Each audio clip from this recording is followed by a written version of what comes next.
here's my thing with you. You're my most fun CEO type friend.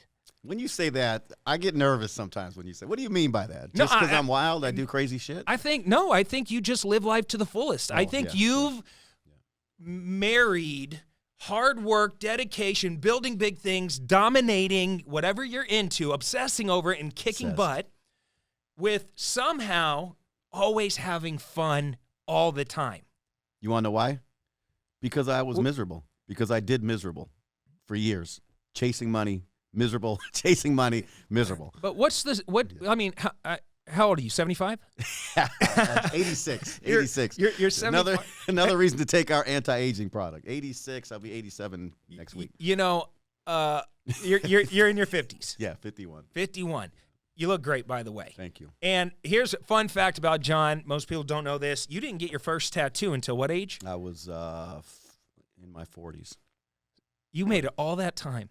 And then it just exploded. Yeah, because if I'd have did it earlier, I would be getting cover-ups. It'd be all cover-ups right now. So. It would just say Mom. And say Mom, and it wouldn't even spell right. Mom would be spelled wrong. Bunch of girls' names just crossed off. There'd be lots of girls' names for sure, but that's my old lifestyle. All right, so take us back. You got a great come-up story because, I don't, and I said this in other podcasts, I don't trust a man unless he has a dark side.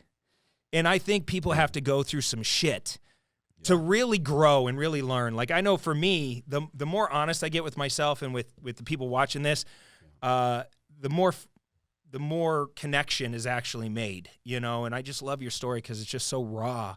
And a lot of people can probably relate. So give us I used to think I was the only messed up, dysfunctional loser on the planet. And then I realized, man, everybody's jacked up. So, but yeah, no, look, I had my first felony arrest. I was 15 years old. Disruptive in a movie theater that turned into a robbery. Their fault, of course, not my fault. They, yeah, funny now, not funny back then. But you were packing? Yeah, my neighborhood I had to. I wasn't built for the neighborhood I grew up in. Me and my brother were the only ones that looked like us in that neighborhood. And I had bright red hair, skinny little white boy, bright red hair in a Latin King neighborhood. So Latin King, Vice Lords were the two gangs that ran.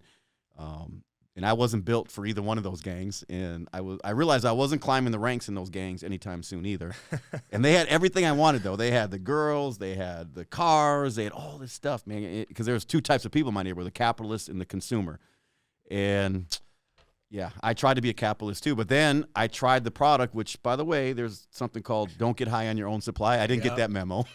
So by 17, I had a heart attack from smoking cocaine.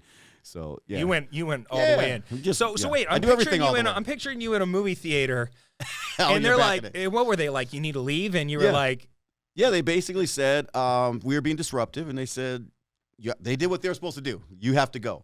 So I start walking out with them, and I said, well, I want my money back. And he said, read your ticket stub. It says no refunds. So then I said, well, then give me everybody's money back. And you just held up my two friends ran immediately. They run out the door. I'm still in there at that point because now I'm in the middle of this altercation. I got a gun in my hand.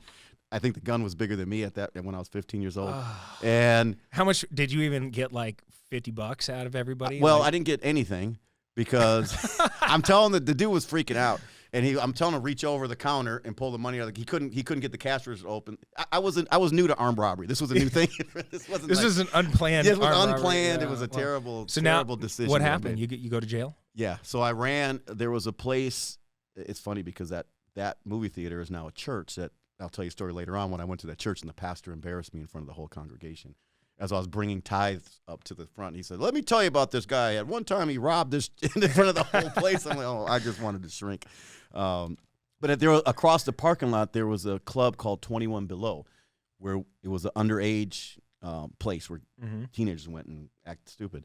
So I knew if I could get there, I was good because I also blend in. Yeah, I'm hearing the sirens. Except for your bright red head. Except for my bright red white. Well, I had a Jerry curl. It was just a mess, bro. When I look back, I'm like, what was I thinking?